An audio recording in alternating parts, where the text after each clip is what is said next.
right. Hey, everybody. My name is Dr. Cheryl Meyer. I'm a psychologist, but I am passionate about teaching people how to have more love in your life and how to have more abundance in your life in general, not to be stuck. I don't want anyone to be stuck. So today I'm going to talk about Napoleon Hill, Think and Grow Rich, because I started reading it before and then I just rolled my eyes at it because I was just like, what? No more manifesting stuff, you know. And I'm going to be brief, right? But what I got today, I'll just share with you because it's a free book online. I'm sure you can find it in PDF form somewhere. Maybe the people don't want you to get at it. But I can speak to you as someone who grew up in the faith of well, I study all faiths, but he talks about I just don't want to alienate people, so I'll just stay right here for a second at this. He talks about how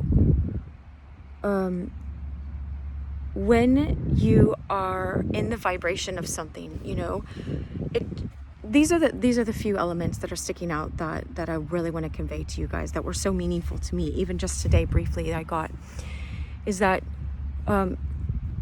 when you think that you deserve lack, you know, it takes just as much energy to keep that belief going in your psyche as the idea that you are allowed to have abundance.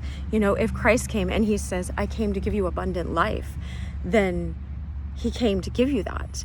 And that might not take the form of what we think it means, because I'm super happy, like really happy in this beautiful, tiny house that I have. I call it tiny because I grew up in Texas, so every house in California looks tiny to me. But it's right by a hiking trail, and I go walk on it, and I am in peace, and I love it. And so it's like, oh, that's what was coming to me as well. I was hearing in my heart Meister Eckhart say, you know, if all you can say is thank you, then that's good enough. That's a perfect prayer. All right, so Napoleon Hill was talking about when you combine faith with an affirmation, and then he's talking about sex energy too, but I'm not going to go into that right now. But when you combine faith with an affirmation, then it activates it. Like, no duh.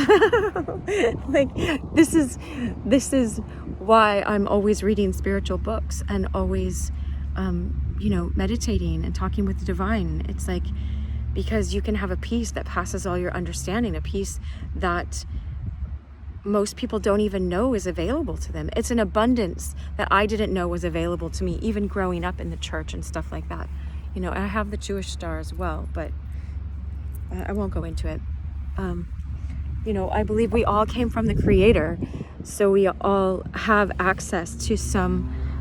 I mean, we're made out of that. But I won't go into my beliefs. Let's keep staying on Napoleon Hill. Now, what was transformative, right? I had just heard I heard Latoya Okia actually mentioning this book again. So I had put it down like, I don't want to read more manifestation stuff, because I just got in hot water, like trying to manifest so much and putting all this pressure on myself and then feeling like it's manipulated and stolen, blah, blah, blah. I don't know if you've gone through that. Feel free to comment if you have. But she had recommended it, so I got picked back up on the Audible where I was listening, and it started going into his son, who was born without ears. And I had no idea if that was going to be part of his story. I thought he was just going to talk about making money and blah. So boring to me, right? But his son was born with no ears, but he kept teaching his son, and he had this desire and belief that his son could hear, even though he had not even the auditory functions inside the ear.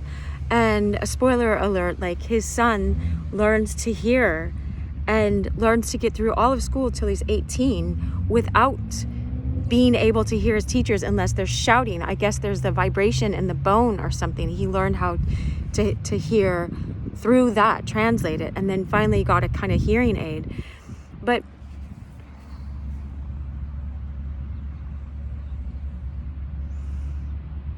through all of that, what Napoleon Hill was doing, you know, take it or leave it. It's up to you if you want to read that book or not. But or understand what he's saying. I understand what he's saying because I translate it through the eyes of faith. I live a life of faith because I have this understanding we came from the Creator, so why not learn what the Creator has to say about how to live a wise life and how to get the most out of this life, right?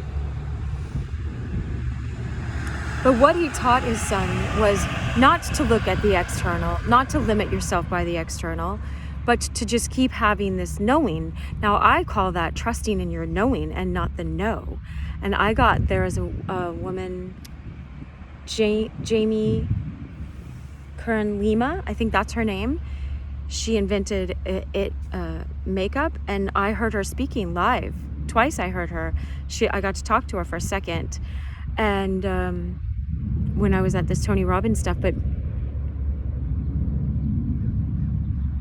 she was saying that she had to keep trusting the knowing. And I could write a whole book about what I'm about to tell you right now. So write it down, because that helps you know it better, right?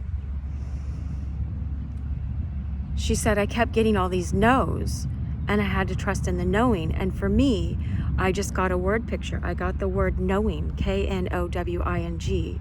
And if you speak a different language, then just learn this in English, right? And there's this little part of the word is no. And I just keep saying, whenever people say no to me, this is part of being a little spoiled in childhood. Totally beaten and spanked and stuff in some ways, and then spoiled in other ways, indulged where my parents didn't know to set the boundaries well, and then super strict and crushed in other ways. But no didn't mean no to me.